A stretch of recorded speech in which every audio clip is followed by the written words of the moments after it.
2020 সালে কোভিডে আমার কো-ফাউন্ডার আকিব এসে আমাকে এটা নিয়ে একটা আইডিয়া দিল যে এরকম কিছু করা যায় নাকি। তখন আমার মাথায় আসলো যে এখন যেই লেভেলের মিডিয়া সাপ্রেশন করা হয়, যেই লেভেলের ফ্রিডম অফ স্পিচ নিয়ে ইস্যু হয়, ওয়াই নট ডু সামথিং যেটা দিয়ে আমরা সবাই যেটা জানতে চাই ওটাকে প্রপারলি প্রমোট করতে পারি। এই জন্য ওই চিন্তা থেকেই দ্য ফ্রন্ট পেজ লঞ্চ করা। আমি অনলাইন নিউজ পোর্টালটা কিন্তু কোনো স্পেসিফিক কারণে শুরু করি নাই। আমার এটা একটা ইন্টারেস্ট ছিল বাংলাদেশের মানুষের যেসব জিনিস ইগনোর করা উচিত না এবং বাংলাদেশের মানুষের যেসব জিনিসের ইন্টারেস্ট আছে ওগুলা নিয়ে সব কিছু একভাবে কিউরেট করে কন্টেন্টগুলো আপলোড করা। আলহামদুলিল্লাহ এমন একটা জায়গায় আসছি যে কাজ পাচ্ছি বিকজ আমাদের পেজ এবং প্ল্যাটফর্মটা ওই লেভেলে গ্রো করেছে এবং আমাদের প্ল্যাটফর্মটা তো পুরাপুরি ad based and feature based একটা প্ল্যাটফর্ম। কিভাবে আমরা এটাকে সাস্টেন করতে পারবো আরও বেটারভাবে ওইটা নিয়ে চিন্তার বিষয়। এইদিকে আমি আরেকটা জিনিস বলতে চাই যে পুরা মার্কেটে আমরা নাটশেল আর কেবলগ্রাম আমরা তিনজন সবার আগে এসেছিলাম এবং প্রাইসিং নিয়ে বলেন বা স্ট্র্যাটেজি অফ রেভিনিউ নিয়ে বলেন এটা আমাদের এন্ড থেকে পুশগুলা করা হয়েছিল। বাইট সাইজ কন্টেন্ট ইন্ডাস্ট্রিতে সব জায়গায় দেখবেন যে নিচে একটা ব্যানার আছে, ব্যানার কিন্তু একদম প্রথমে আমরা শুরু করেছিলাম।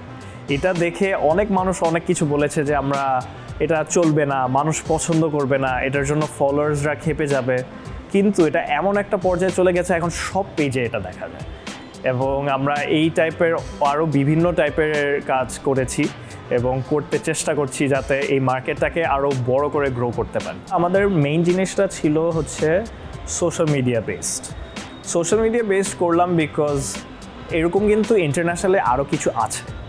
দেখতে পারেন যে AJ+, তারপর নাও দিস অ্যান্ড কয়েকটা বেশ pop culture related and news based as well, কিন্তু বাংলাদেশে এরকম কিছু নাই। অ্যান্ড আমি জানি যে বাংলাদেশে ইমেজ বেসড জিনিস অনেক এঙ্গেজমেন্ট পায়, অনেক শেয়ার পায় এবং সোশ্যাল মিডিয়ার মাধ্যমেই অনেক বিভিন্ন ধরনের খবর প্রচার হয় যেগুলো কিন্তু মেইন স্ট্রিম মিডিয়াতে দেখা যায় না এবং এমনও হয় যে সোশ্যাল মিডিয়ার থ্রুতেই মেইন স্ট্রিম মিডিয়া জানতে পারে যে এগুলো হচ্ছে। তো সব কিছু জেনে সব কিছু বুঝেই আমরা ওই সময়টায় এটা চালু করলাম এবং এমন একটা পর্যায়ে চলে আসলাম আলহামদুলিল্লাহ যে এটা নিয়ে উই আর দ্য ওয়ান্স যারা সবাইকে জানাতে পারছি যে এমন কিছু একটা হচ্ছে।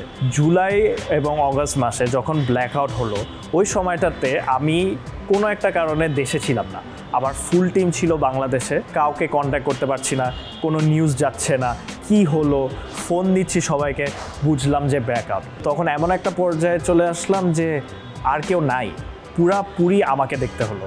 আমি নেক্সট 2 সপ্তাহ যতটুকু সম্ভব নিজের থেকে একা আমেরিকা থেকে আর সবাইকে জানাতে পারলাম যে বাংলাদেশে কি সিচুয়েশনটা হচ্ছে এবং বাংলাদেশ থেকে মনে হয় 3 বা 4টা মিডিয়া তখন অ্যাক্টিভ ছিল, তার মধ্যে আমরা ছিলাম একজন। লাস্ট 1-1.5 বছরে এরকম অনেক পেজ হয়ে গেছে, এরকম অনেক প্ল্যাটফর্ম ক্রিয়েট হয়েছে এবং কয়েকটা সাকসেসফুলও হচ্ছে, কয়েকটা ওই লেভেলে সাকসেসফুল হতে পারছে না। এটার বিভিন্ন ধরনের রিজন থাকে, কারণ আপনাকে এমনভাবে কন্টেন্টগুলো বানাতে হবে আর এমন টাইমে কন্টেন্টগুলো বানাতে হবে যে টাইমে এটা এঙ্গেজিং হবে, যে টাইমে আপনার ভিউয়ার্সরা দেখবে। তো এই জিনিসগুলো একটা স্টাডিরও ব্যাপার আছে, এই জিনিসগুলা একটা গেসিং গেমেরও ব্যাপার আছে, কারণ অ্যালগোরিদম অনেক সময়ই আপনার এগেনস্টে থাকে, আপনার ফরেও থাকে, এটা বোঝা মুশকিল। আপনাদের যেটা করতে হবে যে ইউনিক কিছু একটা করতে হবে যে এটার জন্য মানুষরা আপনাদের কাছে আসবে। তো আপনাদেরকে সব কিছু চিন্তা করে সোশ্যাল মিডিয়া ট্রেন্ডস এবং কী নিয়ে ফোকাস করতে চান ওগুলো সব কিছু চিন্তা করে এটা নিয়ে আগাতে হবে।